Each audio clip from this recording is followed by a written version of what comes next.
자, 오늘 예수님의 십자가 7원 중에 이제 네 번째입니다. 나의 하나님 어찌하여 나를 버리시나이까. 예수님의 절규입니다. 나의 하나님 어찌하여 나를 버리시나이까. 기억을 더듬어 봅니다. 예수님의 첫 번째 위침이 뭐였죠? 아버지여 저희를 사하여 주옵소서.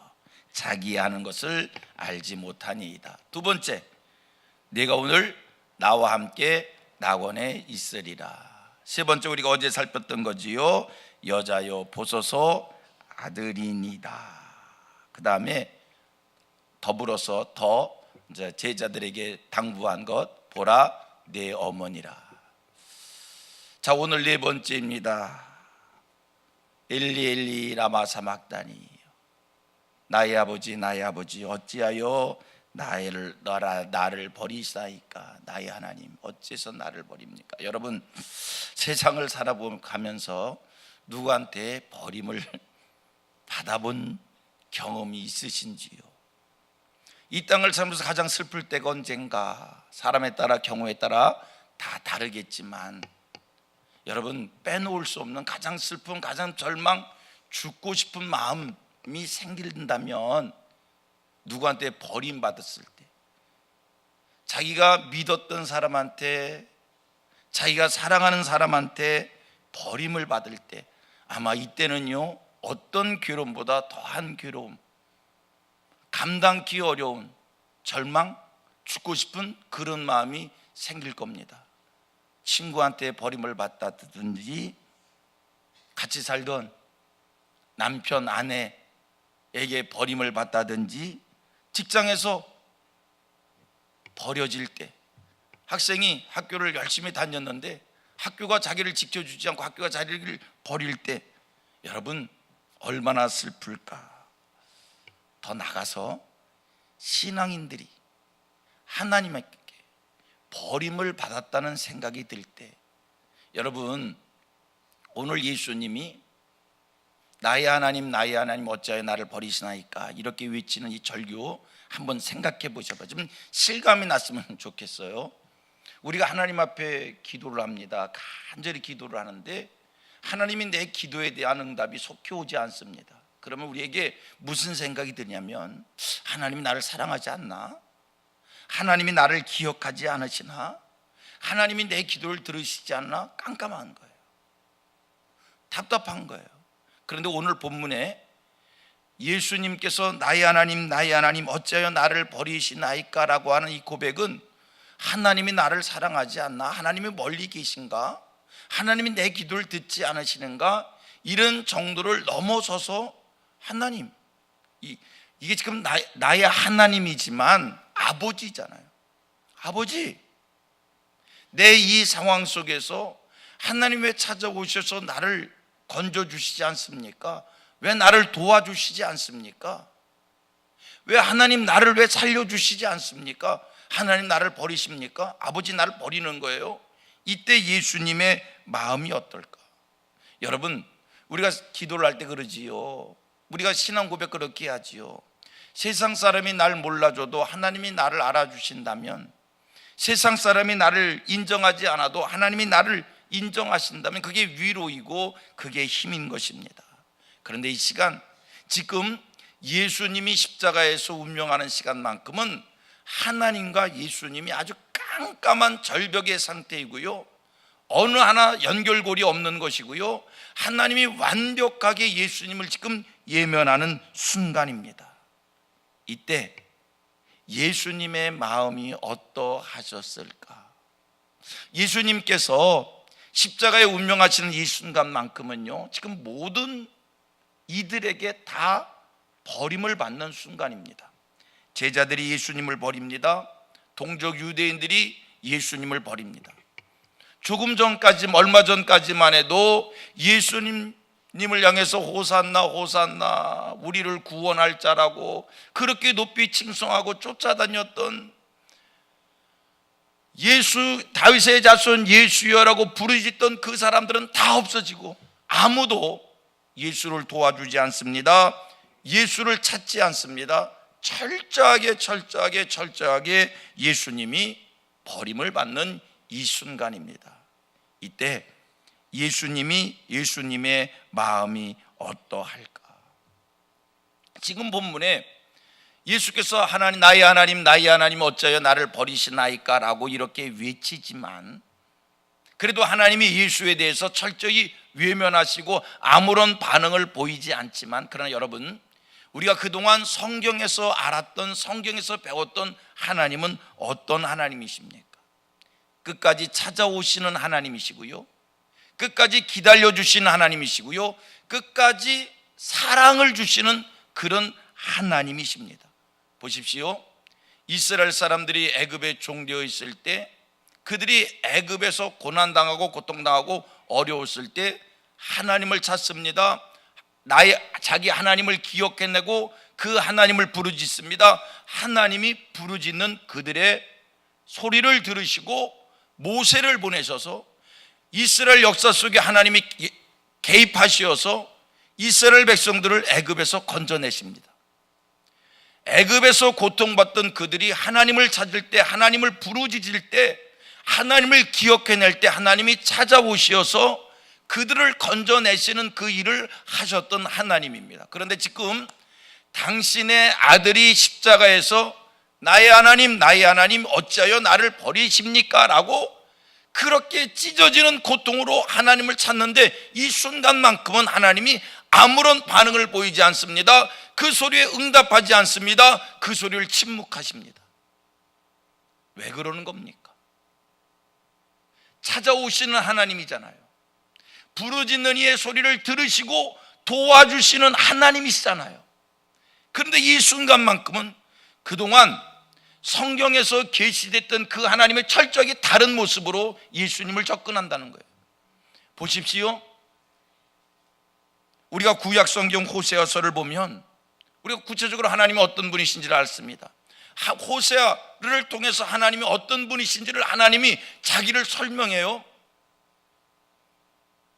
호세아와 고멜과의 관계 속에서 고멜이 그렇게 가정을 버리고 남편을 버리고 길거리로 나갑니다. 방탕합니다.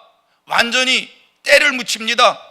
그런데도 끝없이 호세아는 그 아내를 찾습니다. 그 아내를 데려옵니다. 그리고 품습니다.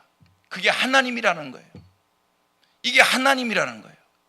긍휼을 베푸시고 자비를 베푸시고 용서하시고 건져내시고 함께하고, 이게 하나님이에요. 그런데 이 순간만큼 예수님이 십자가에서 하나님 나를 기억해 주세요, 하나님 나를 좀 살려주세요, 왜 하나님 나를 살려주지 않습니까? 하나님 왜 나를 버리십니까? 이렇게 자기 아들이 하나님을 향해서 부르짖는데 우리 하나님 반응이 없으셔요. 반응이 없으셔요. 침묵하셔요. 하나님 나를 버리시는 겁니까? 그리고 따져도 하나님 아무 소리 안 하시고요. 아버지가 이러면 아버지 나 버리는 걸로 간주하겠어요? 나 버리는 겁니까? 그래도 하나님 침묵하셔요. 반응이 없으셔요. 왜 그러는 건가? 왜 그러는 건가? 여러분, 하나님께서 왜 그랬다고 생각하십니까? 이거는 하나님의 본래의 모습이 아닙니다. 성경에 계시던 하나님의 본래의 모습은 부르짖는 이의 소리를 들으시는 분이시고 구하는 이를 찾아가시어서 건져내시는 분이시고 살리시는 분이시고, 이게 하나님인데 이 순간만큼은 그런 모습을 보이지 않습니다. 왜 그러는 겁니까? 왜 그러는 겁니까? 당신의 아들을 버리시고 인류를 살리시기 위해서, 당신의 아들을 버리시고 우리를, 여러분과 나를 건져내 살리시기 위해서입니다. 저는 이 말씀을 보면서 어떻게 하면 실감나게 표현을 할까, 표현을 해볼까, 어떻게 하면 실감나게 이해를 할까. 여러분, 배가 한 척이 있어요. 나룻배라고 얘기할게요. 나룻배 한 척이 있어요. 노젓는이가 있어요. 배 주인이 있어요. 노젓는이는 배 주인은 선장이에요. 하나님이라고 치셔요. 하나님이라고 치셔요. 선장이 노젓는이가 배 정원을 태웠어요. 그런데 이제 딱 한 자리가 남았는데 자기 아들이 배에 타고 있어요. 바깥에서 내가 이 배를 꼭 타야 된다고, 내가 이 배를 꼭 타야 된다고. 선장이 배를 쳐다보면서 너 내려, 자기 아들을 향해서 너 내려. 아버지 내리라니까. 아버지 내려. 내가 왜 내려야 돼요? 저 사람 태워야지. 아버지 미쳤어요? 나 아버지 아들 아니에요?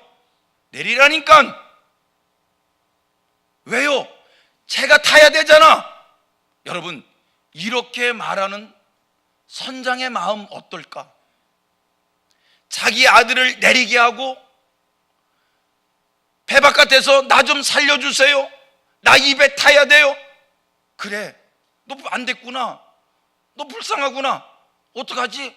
내가 너 살리고 싶은데. 배를 쳐다보고 너 내려. 이때 아버지 마음이 자기 아들을 내리게 하고 나를 살려달라고 외치는 그 사람을 태우는 그 아버지의 마음이 어떨까? 여러분, 왜 자기 아들을 내리게 하는 겁니까? 왜 내리게 하는 겁니까? 배 밖에 있는 그 사람을 살리기 위해서요. 여러분들을 살리기 위해서 하나님께서 자기 아들을 배에서 내리겠단 말이에요. 여러분, 이 은혜를 아십니까? 자기 아들을 죽이시고, 왜 하나님 왜 나를 죽이는 거예요? 아버지 왜 나를 버리시는 거예요? 그래도 침묵하시고 그 아들을 버리시는 이 하나님의 마음, 아, 그 아들을 버리고 나를 살리셨구나. 여러분, 이 감격이 있으십니까? 당신의 아들이 십자가에 갈기갈기 찢겨 죽어가는 것을 보시면서도 그 아들을 살릴 수 있는 능력을 가지신 하나님께서 그 아들 죽는 것을 보시고 기다리시는 그 하나님, 침묵하시는 그 하나님, 그 하나님의 마음을 아시느냐는 얘기예요. 나의 하나님, 나의 하나님, 어찌하여 나를 버리시나이까? 라고 하는 이 말씀이, 아, 하나님께서 나를 살리시기 위하여, 내게 복을 주시기 위하여, 내게 천국의 기쁨을 주시기 위하여 이렇게 외치는 자기 아들을 죽이고 자기 아들을 버리고 나를 택한 거구나. 여러분, 이 감격이 이 새벽에 우리에게 회복되기를 원합니다. 여러분, 우리가 얻은 천국의 기쁨이 뭡니까? 내가 천국을 얻게 됐습니다. 내가 오늘 이 땅을 살면서 하늘의 복을 누리고 있습니다. 여러분, 내가 하나님의 자녀된 것은 그냥 된 것이 아니고, 내가 오늘 하나님을 아버지로 부르는 그것은 거저된 것이 아니고, 내가 오늘 하나님 앞에 기도할 수 있는 사람이 됐다라고 하는 것은 그냥 된 것이 아니고, 하나님이 당신의 아들의 십자가의 절규를 들으시면서도 그 아들을 버리셨기에 내가 기도할 수 있는 사람이 된 거고, 내가 하나님을 아버지로 부를 수 있는 사람이 된 거고, 오늘 이 땅에 하나님의 은혜를 입는 사람이 된 것이고, 천국을 소망으로 바라보는 사람이 됐다라고 하는 사실입니다. 감사하십시오. 그리고 그 축복을 누리십시오. 어떻게 얻은 축복인데, 내가 오늘 하나님을 아버지로 부를 수 있다라고 하는 것이 어떻게 얻어진 축복인데, 내가 오늘 기도할 수 있다라고 하는 이 축복이 어떻게 얻어진 축복인데, 내가 오늘 하나님의 도움을 받고 산다라고 하는 것이 어떻게 얻어진 축복인데, 여러분, 소홀히 여기지 마십시다. 감사하면서 이 축복을 마음껏 누릴 수 있는 성민의 성도들 되어지기를 축복합니다. 이 고난주간 지나면서, 아, 하나님이 예수를 왜 십자가에 죽게 했는가? 나를 살리고 나를 건지고 나를 구원해 주시기 위하여. 아시겠어요? 이 은혜를 감사하십시다. 이 은혜의 복을 누리십시다. 이게 축복입니다. 이거는요, 돈이 생기는 일보다 더 큰 일이잖아요. 이거는요, 세상에서 명예를 얻은 일보다 더 큰 축복이잖아요. 이것은 오늘 우리가 세상에 살면서 내가 육신의 무엇을 누리는 것보다 비교할 수 없는 축복이잖아요. 이 축복을 생각하며 감사할 수 있는 성민의 모든 성도들 되어지기를 주님의 이름으로 축복합니다.